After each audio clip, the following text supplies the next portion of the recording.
Hey, this is Staci Hall from stacihall.com. Let me ask you a quick question. Do you get really nervous when you have to call someone on the phone to invite them to see your product, service, or opportunity? You are not alone, my friends. Stay tuned because I have the secret to helping you get past this really quickly. Okay, you get a little nervous when it comes to picking up the phone and calling people in your warm market.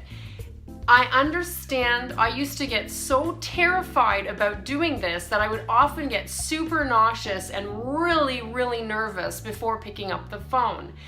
The thing is this, it is really important that we learn to master the invite if we have any hope of being really successful in our network marketing business, because the invite is step one of the entire process. Without the invite, you can't get people to look at what you're doing. And obviously, if you can't get anyone to look at what you're doing, you're not going to have any success getting customers or representatives to work with you, are you? So this is definitely something that we need to master. Now, like anything else, it's a skill that can be learned. So don't panic if it's not something you're terribly good at just yet. That's not unusual. It's a skill that can be learned, it must be practiced and mastered, and you can do it. So grab a pen and paper, I'm about to give you the secret, my friend. Here it is. It's a 4-step invite process. If you follow these 4 steps and you practice it until it comes to you very naturally, you are going to get a lot more people saying yes to have a look at what you're doing. And that's ultimately what we need. So here we go. Step 1, you need to pick up that phone and simply be in a hurry. That's step 1. Can you do that? Can you be in a hurry? And if you're like me and you don't tell white lies, you're not the kind of person who feels comfortable saying something if it isn't true, then don't make phone calls until you're legitimately busy. Or wait until you have to go to the bathroom really bad, and I promise you, you'll have urgency, okay? So when you pick up the phone, the first step of the inviting process is to be in a hurry. It sounds like this. Hey John, this is Staci. Listen, I only have a quick minute. I'm kind of in a hurry. Okay? Or something like that. You need to use your own words, your own vernacular. It has to be natural for you. But the point is, you say as little as humanly possible here and just be in a hurry so the person you're calling knows right off the bat, we're not calling for chit chat right now. Okay? Awesome. Once we get past step 1, we move on to step 2, which is clear the date. We are playing to win here, my friends. So we want to make sure that the person we're inviting is actually free at the time that we need them to see our presentation. If they're not free, we're just gonna move on for now because we're playing to win. If we can't win, we're moving on, all right? So clear the date. Clearing the date sounds something like this. I'll start from the beginning. Hey John, it's Staci. Listen, I only have a quick minute. I'm in a bit of a hurry. What do you have going on tonight at 7 o'clock? Okay, that's it. Do you see how few words this actually takes? You want to say as little as possible during the invite because this is not the time during our process to present. We're going to present at the presentation, right?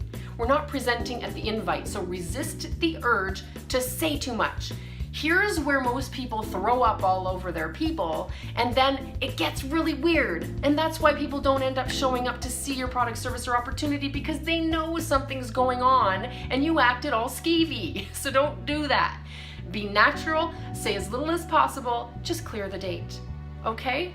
Now, step number 3, once you've cleared the date, is to solidify the appointment. So in step 3, we want to be passionate. We want to be sincere. We want the person to feel that we're really excited and all in to what it is we're inviting them to.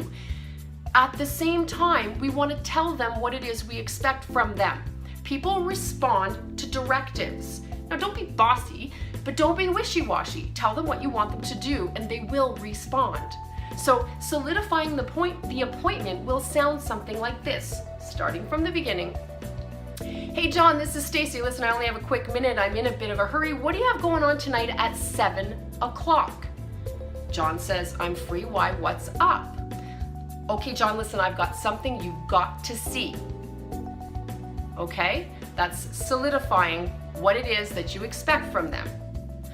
I need you to be in front of your computer at 6:55. I'm going to call you at 7 o'clock on the nose, and I'm going to fill you in on everything then. Sound good? That's it. You have just solidified the appointment. Okay? And you're passionate, you're excited. I've got something you've got to see. Okay? It's not over the top, but they know you're excited about what you're going to show them. Okay? Now, step 4 in the process is confirming the appointment. You want to make sure that person's going to show up, right? So we're going to confirm it. So you're going to say, okay, cool, John. So just to confirm, I know you're a person who keeps your appointments. So I'm going to give you a call at 7 o'clock and you're going to be in front of your computer. I'm looking forward to chatting later. Bye for now. That's it. Okay? In whatever terminology feels comfortable for you. Those are the 4 steps to the process. 1, be in a hurry. 2, clear the date. 3, with passion and sincerity, set that appointment. And 4, confirm the appointment. Now I know this is the point in the conversation when I usually get people saying, but Staci, what happens if they're not available? Then what do we say? That will happen. And it's totally fine. But like I mentioned before, we're playing to win. So if somebody says, if you say to them, hey John, what do you got going tonight at 7 o'clock? And they say, actually, I'm taking my kids to a soccer game. Why? What's up? You're not gonna fall into the trap of starting to blah everything all over them and tell them all details. This is not a presentation, right? We talked about that. So you're simply gonna say, hey, cool, John, no problem. I'll catch up with you a little later. Talk soon, bye for now. That's it. That's it, okay? And whether they're available or not available, the other possible thing that could happen is they may say to you, well, tell me now, what's going on? What is it? I wanna know what it is before I set an appointment, right? Sometimes our friends and family do that. Do not lose your posture. You are in control of this inviting conversation, not them. Do not let them push you around. If they do that, you simply go back to what we talked about at the very beginning when you told them already that you're in a hurry. You already told them that, so this isn't a surprise to them, okay? So come back and say, hey, listen, John, like I mentioned to you at the very beginning, I'm kind of in a rush. I don't have time to go over it right now. That's why we set the appointment, so I'm gonna fill you in on everything at 7 o'clock. Sound good? Cool, talk later, bye. Okay? Maintain control of that conversation. Now, in the odd circumstance that somebody is, really pushy and kind of bordering on rude, or if they're overtly rude, you don't want to work with those kind of people anyway. So once again, do not lose your posture. You are in control of this conversation.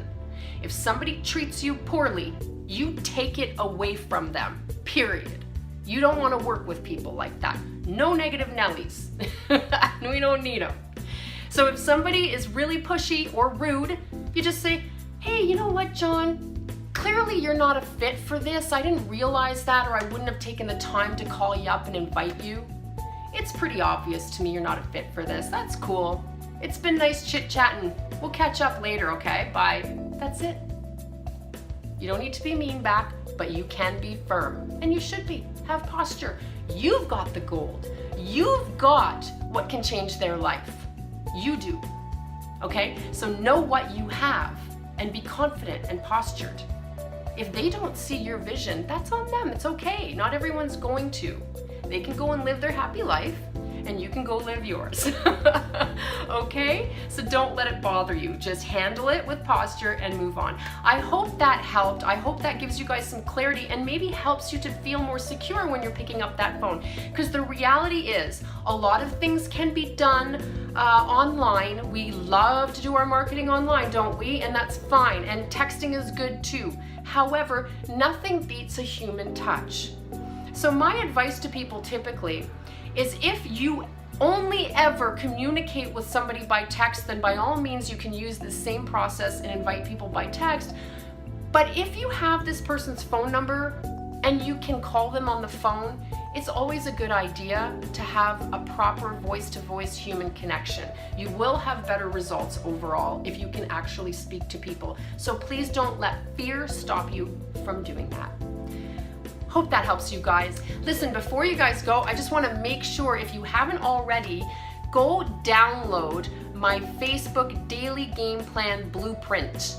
Okay? This is what I do every day on Facebook to generate 10+ leads fairly easily without spending money on Facebook ads. Now, you certainly can, but you don't need to. So I'm laying out for you all the strategies that I actually use to generate leads on Facebook, and I'm really hoping that it's going to help you out. So I'm going to put a link around this video somewhere. Go and download that. I'm offering it totally free of charge right now, so make sure you have that in your toolbox. Have yourselves an awesome day. I'll see you guys in the next one. Bye for now.